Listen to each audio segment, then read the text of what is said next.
gusts now.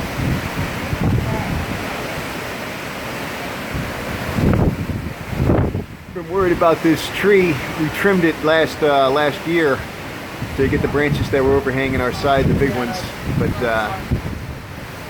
still worried about the 80-90 mile an hour winds. But it looks like the way the wind's blowing now, it's going to take it onto their property, so, and away from the power lines. So at least there's that. Updates to come.